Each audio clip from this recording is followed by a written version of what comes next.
In 1815, the most powerful men in Europe gathered in Vienna to redraw the map of the continent after Napoleon. Emperors, kings, diplomats, and foreign ministers all there to decide the fate of nations.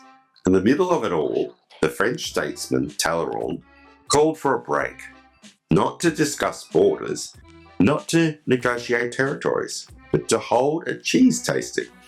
52 cheeses from across Europe were brought in, tasted with great seriousness, and at the end of it all, Brie de Meaux was declared the king of cheeses and the first of desserts. Gathering that reshaped Europe also crowned a soft white cheese from a small region east of Paris as the greatest in the world. This is Fabulously Delicious, the French food podcast, and I'm your host, Andrew Pryor. Today, we're talking about Brie de Meaux. By the end of this episode, you'll know the full story of this extraordinary cheese. From Charlemagne to the Congress of Vienna, from the monks who first made it to the Rothschild family, who are its only farmhouse producer today. Now, how it's made, when to eat it, how to store it, and what to drink alongside it.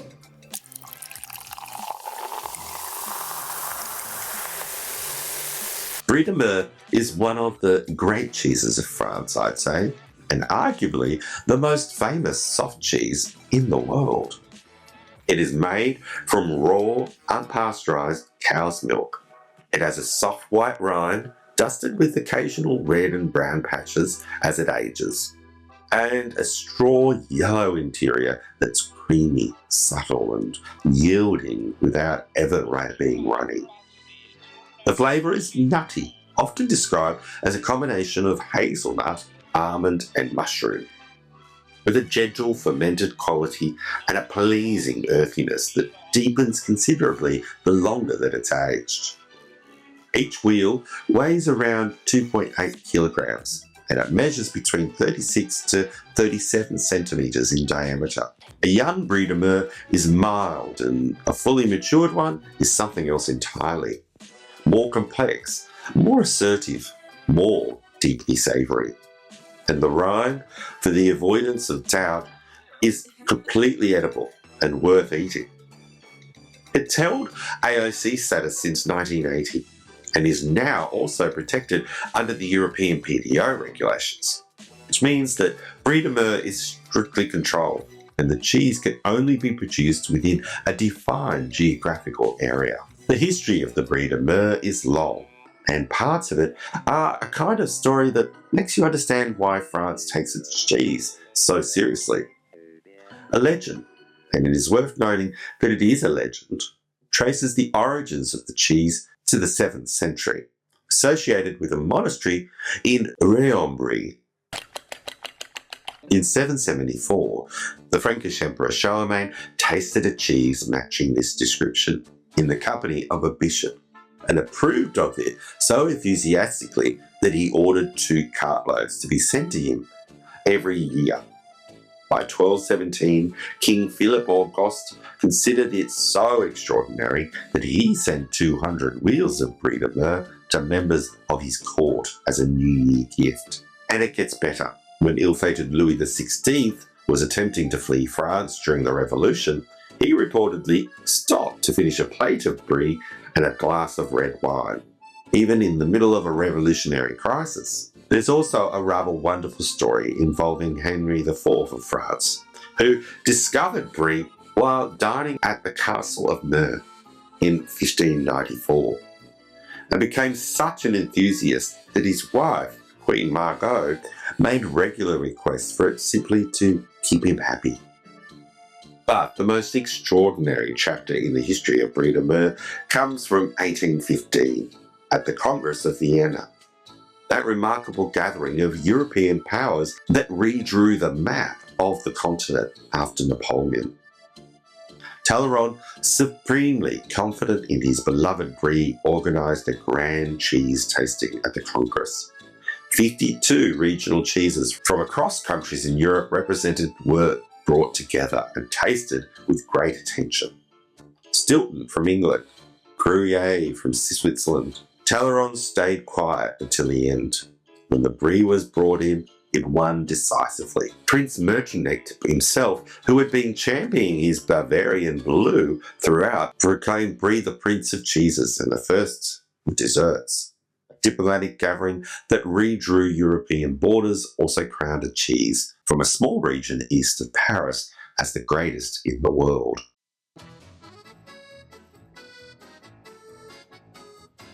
Speaking of French food history, and we have been talking about quite a bit of it lately today, if Paris is on your horizon this year, or even just on your dream list, I want to tell you about my book, Paris, a fabulous food guide to the world's most delicious city. It's just been newly updated, and its new edition is one I'm most proud of. Over 100 additional pages on the history of food in Paris, because if this episode has taught you anything, it's that understanding why something became the greatest is just as important as where to find it. The same is true of Paris. All my favourite boulangeries, patisseries, wine bars, fromageries, markets and hidden gems are in there. Plus new sections for vegan and vegetarian dining, beautiful food with a view spots, and a dedicated section on Emily in Paris locations. You can go and sit exactly where Emily sat. No judgment for me whatsoever. I love Emily in Paris. Order directly from my website at andrewpryorfabulously.com, or you can get it on Amazon, or ask your local independent bookstore to order it in. Supporting local bookshops is always a fabulous idea. Now, back to the Brie de Meaux.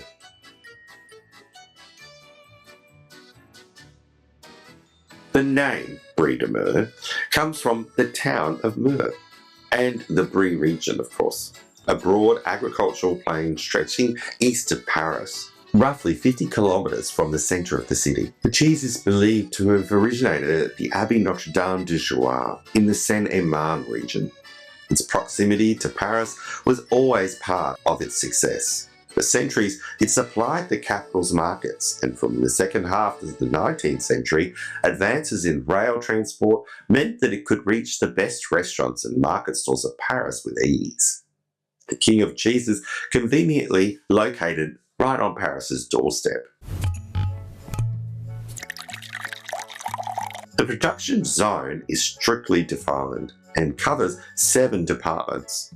The largest concentration of production today is from the Meuse department, which accounts for more than 70% of the milk supply. There is only one farmhouse producer of Brie de Meaux, making cheese from their own herd. That producer is the Domaine de Trente-à-Pont, which belongs to the Rothschild family.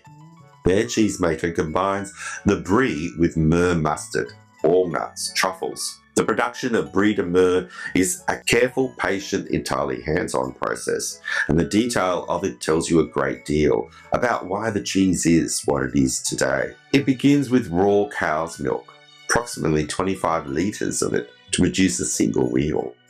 The milk is left to ferment in a tank for 16 hours and then transferred to a bowl where rennet is added, and the curdling takes place over 1 hour. The curds are then cut into small cubes with a curd cutter before the step that sets Brie de Meaux apart from almost any other cheese in the world. The curds are moulded entirely by hand using a traditional tool called a pelle à brie, a large flat shovel-like implement, applied in thin, successive layers. This hand moulding is not optional. It is a fundamental part of what makes Brie de Meaux what it is today, and it cannot be replicated by machine without changing the character of the cheese. The temperature of the moulding room is then carefully managed, raised to 33 degrees Celsius for 4 hours to expel the whey, then brought down to 24 degrees for 6 hours, and finally 19 degrees. Then the wheels are drained on mats made of reeds. The following day, they're unmoulded and dry salted, which is essential for preservation and plays a critical role in developing the characteristic white bloom that graces the surface of the cheese. The wheels remain in the salting room for 2 days before moving to a ripening room and held at 12 degrees. There the white rind begins to develop through the action of penicillin mould. After a week, they transfer to a colder room at 7 degrees. And throughout the entire ripening period, the wheels are turned by hand, regularly and consistently. A minimum of 3 weeks is required, but full maturity takes between 6 to 8 weeks. The total production time from fresh milk to finished cheese is 2 months. That's 2 months for a single wheel of cheese. Brie de Meaux has a best period of consumption that runs from July through to March, which is a generous window and covers well most of the year. Summer and autumn months are generally considered the finest, when the milk from which it is made reflects the richness of the grazing season. And the cheese at the peak of its ripening is at its most complex and rewarding. The winter months are also particularly celebrated. Some sources specifically single out the winter as the time when the flavour and the texture are at its most glorious and rich. Outside this window, in the spring months particularly, it can still be very good, but the most devoted aficionados will tell you that patience and timing are everything with this cheese. The flavour of Brie de Meaux is nutty and buttery. The straw yellow paste inside its heart carries notes of hazelnut, almond and mushroom, with a gentle fermented aroma and a pleasing earthiness that intensifies with age. The more it's ripened, the more powerful and certy it becomes. The rind adds to the flavour rather than detracting from it, and should always be eaten. In terms of wine pairing, it's a generous cheese, and it works both with red and white wines, beautifully alongside a Burgundy or Côte de Rhône. A Pinot Noir and Champagne are all suggested companions, and some even recommend cider from the same region as a less obvious but equally rewarding alternative. It also appears in the culinary traditions of the Brie region, in galette and bouchées, and for something more indulgent, it pairs extraordinarily well with black truffle, or baked in puff pastry until golden and oozy. It's a cheese that is magnificent on a board and equally at home in the kitchen. Brie de Meaux should be stored in the refrigerator, but, and this is important, it should always be brought to room temperature before eating. The flavour and texture of a cold brie are a pale shadow of what the cheese becomes when it has had time to warm and open up properly. The best time to eat it is when at least half the thickness of the cheese is ripe, soft and yieldy, at which point the paste will be smooth, velvety and most impressive. Wrap it in wax paper or its original paper rather than cling film, or an airtight container, which can trap moisture in and prevent the cheese from breathing. Once cut, Brie de Meaux is best enjoyed promptly. It's not a cheese that improves with extended storage once it's opened. Buy it ripe, let it breathe, bring it to room temperature, and eat it with good bread. That's all it needs.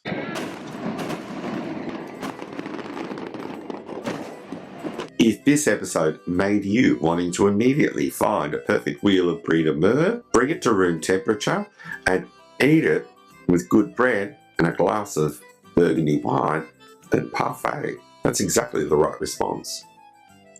If you enjoyed it, the best things you can do are leave a review and a rating on whatever platform that you're listening to right now. It takes 30 seconds and it makes an enormous difference to how many people find Fabulously Delicious, the French Food Podcast. Merci beaucoup to all those who've left a review and rating. You can find me on Instagram at Andrew Pryor Fabulously for French food history, fun facts, and behind the scenes life in rural France. If you'd rather watch than listen to the podcast because you want to see my beautiful face, then there's full video episodes on YouTube. The same stories, same food, just with my face attached. And I have a Substack. It's free, but also you can pay for it as well if you want to support the show and get a little more of everything. Links are in the show notes for this episode, or you can go to andrewpryorfabulously.com for more information. Cut for the croissants and stay because, well, you're fabulous. If you enjoyed this one, then go to my other episodes on Époisse, the king of cheeses. Apparently there's another one. Which nearly disappeared forever. And my Burgundy episode, which covers some of the most extraordinary food, drink and cheese culture in all of France. Just search Fabulously Delicious wherever you listen to podcasts. Until next time, eat well, stay curious, and whatever you do it fabulously. Merci beaucoup et bon app. À très bientôt.